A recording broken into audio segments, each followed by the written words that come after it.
Hello and welcome back to another episode of What's Charting. It is the 21st. Is it the 21st? False start. Hello and welcome back to another episode of What's Charting. It is the 21st of March 2026. It is around 3:30 in the afternoon and we're going to see what is currently at the top of the Switch 1 and 2 eShop charts in the UK. No real predictions for this one. I feel like there haven't been too many huge releases unless I'm missing something, and I don't know if there's going to be a huge amount of change. However, there have been some changes in sales, so I guess we'll see. Alright, starting with the Switch one then, at number 10 is Super Mario Bros. Wonder, which is a little interesting because the Mario Day sale ended, and I do not know if this was a part of that, but clearly it is one of the most well-regarded recent 2D Mario platforming games. I do not yet have it, I have not yet played it, but yeah, it's pretty cool to see it up here again.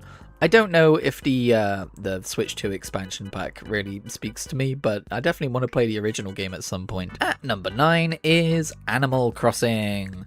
I did have someone say to me the other day that maybe, it's popular in a minute because of the season change.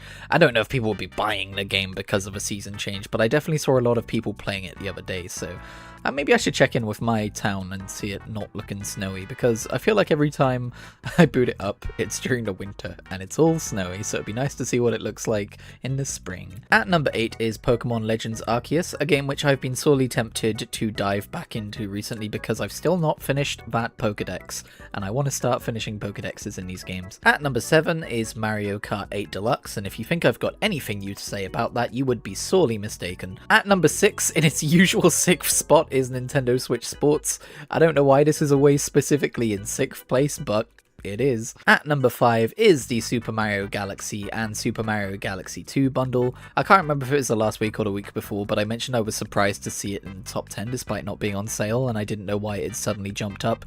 I failed to consider the fact that the Super Mario Galaxy movie had a direct that week, so yeah, I guess movies sell games. Could you believe it? There's gotta be an easier, cheaper, and quicker way to sell games though, right? Why would we want new art? I'm kidding. I still need to watch the original Super Mario Bros. Movie though. At number 4 is Minecraft, and if you think I've got something new to say about that, you would be sorely mistaken. At number 3 is Pokemon Legends ZA. I almost said Arceus, but luckily for me, I captured those brain cells before they could float away like a driftloon on the wind. At number 2 is Pokemon Leaf Green version, and no guesses for what's number 1. Pokemon Fire Red version. I don't know why I said that with a southern accent. But I did. For Nintendo Switch 2 then, in 10th place, still hanging on to that 10th place spot, is Fallout 4 Anniversary Edition. I find it very interesting that games hang on to specific spots, like Nintendo Switch Sports in 6th place on the Switch 1 eShop and this at 10th place here. It feels unlikely that it would maintain that specific spot instead of going up or down a few places every week based on sales and new releases and stuff, but nope, here it is, remaining pretty steadfast. Watch out, that Deathclaw is jumping out the screen at you. In 9th place is Pokemon Legends ZA Nintendo Switch 2 Edition. It's a lot like the Nintendo Switch 1 Edition, except it's slightly higher resolution. Although, if you do own a Switch 2, and you only have a Switch 1 edition of this game, it will now look better in handheld mode because you'll be playing the docked version of that game if you have the boost mode enabled, which came out this week, which I thought was pretty cool, and this is the only way I'm going to crowbar it into this video as a topic of conversation. At number 8 is Mario Kart World, the winner of a 2025 Best Sports/Racing Game. I'm not sure if that banner was there before, but it is this time. Also, Donkey Kong, why are you dabbing? Has this not been in the charts since I started doing these videos? Because there's a lot of stuff I'm seeing here that I don't remember talking about. But all the same, I should play some more of this game. I played through a bunch of it when I first got my Switch 2, but because I had just got my Switch 2, I was also checking out a bunch of other stuff, so I got a little bit distracted. So yeah, I want to get back to that and like complete the open world stuff and get all the skins and all that kind of stuff. Also, just racing online is fun. At number 7 is Donkey Kong Bonanza, the winner of a 2025 Best Family Game. I don't know why I'm pointing this out this week, but I guess that's this week's particular quirk. At number 6 is Monster Hunter Stories 3 Twisted Reflection. It is launched now. It was higher in the charts last week, and it is already skipping its way down the charts this week. I have heard good reviews though, so I don't think it's necessarily indicative of anything negative about the game. So yeah, here's where it is. We'll see if a more expensive version is in the charts further up or not. At number 5 is a new release, Deadzone Rogue. It's 20% off, introductory offer £15.99. It is a first-person shooter roguelike, or roguelite. I'm not too sure on the details, but yeah, this one, I'm not surprised to see it so high in the charts, given that it's got a pretty cheap introductory price and is one of those rare Switch 2 games. We still don't have a whole lot of those launching yet.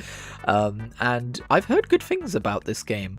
I'll be honest, when I saw the footage, I wasn't all that excited about it, but I don't really own any first-person shooters on Switch, aside from Metroid Prime, but that's less about shooting because it's got auto-aim and it's more about, like dodging and finding your way around the areas and stuff like that. So yeah, maybe I will give this game a bit of a deeper look. I wasn't considering caring about it, but looking at these screenshots, maybe it is pretty cool. I don't know, I'll go watch some reviews. At number 4 is the Resident Evil Generation Pack. For £84.99, you are getting Resident Evil 7 Village and Requiem. That's the name of the 9th game, I remember that.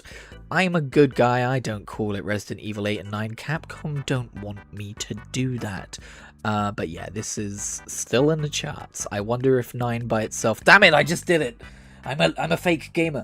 I wonder if Requiem by itself still is. Sorry, I got distracted. At number 3 is Final Fantasy VII Remake Intergrade, the Nintendo Switch... I was going to say the Nintendo Switch 2 edition, but it's only a Nintendo Switch 2 game.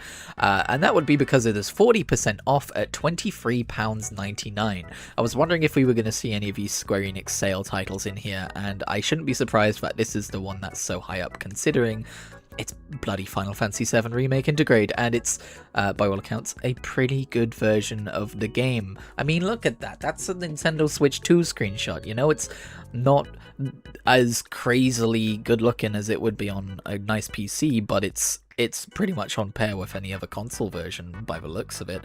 And yeah, I'm currently playing Final Fantasy VII, the original one, and I've played some of Remake on PC. I do own it there, and what I want to do is play through all of 7 and then start a new save on Remake and play through that, and then Rebirth obviously in the last one whenever that comes out. But I actually did download the demo for this as well, just to check it out at one point. And yeah, it's 30 frames a second, and I was just kind of like, yeah, I don't need this on Switch 2 when I could play it at 60 on my PC, but it's definitely a good option to play the game on a console. At number 2 is Super Mario Bros. Wonder, a Nintendo Switch 2 edition Meetup in Bella Bell Park expansion. I was just talking about this. Why is this number 2? Oh, it's a pre-order. Okay, I didn't realize this hadn't come out yet. Okay, this is the upgrade pack alone for £16.99.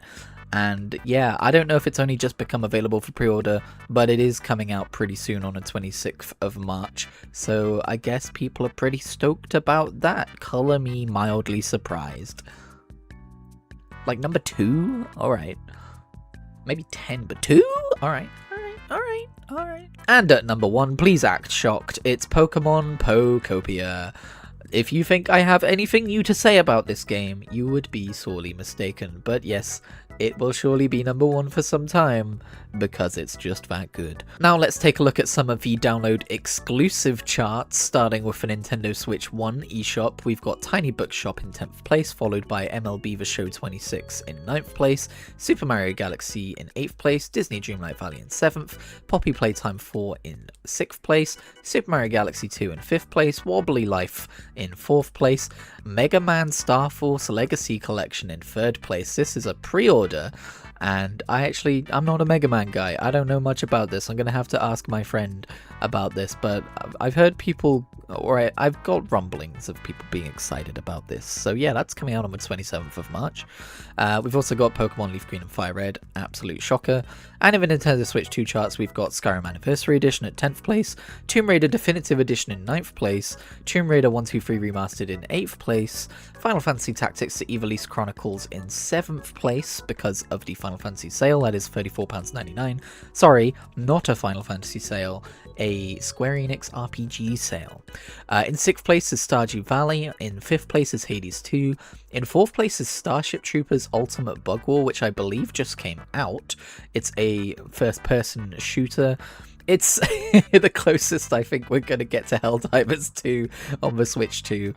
Yeah, I don't really know much about Starship Troopers other than the original book was a pretty serious science fiction book about taking over alien worlds, and the movie is apparently more of a parody of that idea. I don't know where this falls on the spectrum of realism versus parody, but I like the art style. It does look kind of cool, and I'm sure this will be fighting with Deadzone Rogue for like, hey, if you want a first-person shooter, the Switch has those, and these are two options which are available to you. In third is Kena Bridge of Spirits, which is a pre-order for £28.79. Sorry, misspoke there. Originally a PS5 exclusive, I believe, and I think it's already on Steam, but it's cool to see it coming to Switch. In second place is Fallout 4 Anniversary Edition, and in first place is Deadzone Rogue. Alrighty, that's gonna do it for this week's What's Charting video. I was a little bit worried that it was gonna be too samey because last week was pretty similar to the week before it, and I hadn't noticed any big releases coming out this week, and I was starting to wonder if I should be doing this on more of a, bi-weekly or maybe even a monthly basis, but I had fun doing this. There was some stuff to talk about, so I guess I'll meet you back here next week. Let me know if you are enjoying this series. Leave a like if you liked the video. It certainly helps the channel and this series stay alive, and subscribe for more, and I'll catch you on whatever I make next.